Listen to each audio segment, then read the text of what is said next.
વિશ્વ હિન્દુ પરિષદ પાટડી સેવા સદન ખાતે મામલતદાર હરેશ અમીનને ગાય માતાને રાષ્ટ્રીય દરજ્જો આપવામાં આવે તે અંગે આવેદનપત્ર આપવામાં આવ્યું.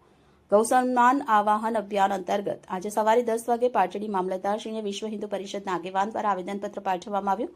આ પ્રસંગે વિશ્વ હિન્દુ પરિષદ પાટડીના આગેવાનો હરિભાઈ પ્રજાપતિ, નરેશભાઈ પંચોલી, પ્રહલાદભાઈ પ્રજાપતિ, દાદુભાઈ રબારી, મહેશભાઈ ઠાકોર હાજર રહ્યા હતા. તેમજ પાટડી નગરપાલિકાના સભ્યો શ્રીમતી મીનાબેન દેસાઈ, શ્રીમતી ગીતાબેન વરસાણી, શ્રીમતી નયનાબેન ઠક્કર, શ્રીમતી જયશ્રીબેન દુધરેજિયા, શ્રી ભરતભાઈ ઝીંઝુવાડિયા તથા શ્રી વિષ્ણુભાઈ ધોળકિયા સહિત મોટી સંખ્યામાં બહેનો અને આગેવાનો ઉપસ્થિત રહ્યા હતા.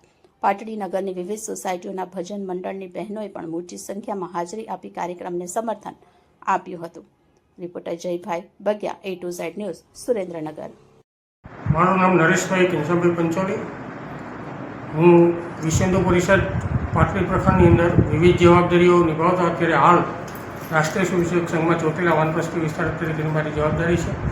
વિશ્વ હિન્દુ પરિષદમાં અમે પણ જિલ્લા સહમંત્રી જેવા હોદ્દાઓમાં દાયિત્વ નિભાવેલું છે. અત્યારે હાલની પરિસ્થિતિમાં ગૌ માતાને આપણે રાષ્ટ્રીય માતા જાહેર કરવા માટે સંતો દ્વારા જે આહવાન આપવામાં આવેલું છે તેના એક ભાગરૂપે આજે 7મી જૂનના રોજ મામલતદાર ઓફિસમાં એક આવેદનપત્ર આપી અને સરકારશ્રીને એ આવેદનપત્ર સુપ્રત કરવા માટેના વિવિધ તબક્કાઓમાં આંદોલન શરૂ કરવામાં આવ્યું છે. જેમાં સંતો દ્વારા પ્રથમ મામલતદારશ્રીને, પછી હવે પ્રાંત ઓફિસર, કલેક્ટર સાહેબ, પછી રાષ્ટ્રપતિશ્રી, આ બધાને આવેદનપત્ર આપીને ગૌ માતાને એક રાષ્ટ્રીય માતા જાહેર કરે તે માટેનું એક આંદોલન અત્યારે ચાલી રહ્યું છે સંતોના માર્ગદર્શન હેઠળ. તે બાબતે આજે અમે મામલતદારશ્રીને આવેદનપત્ર આપી અને એ કાર્યક્રમને સહભાગી થયા છીએ. ઓકે.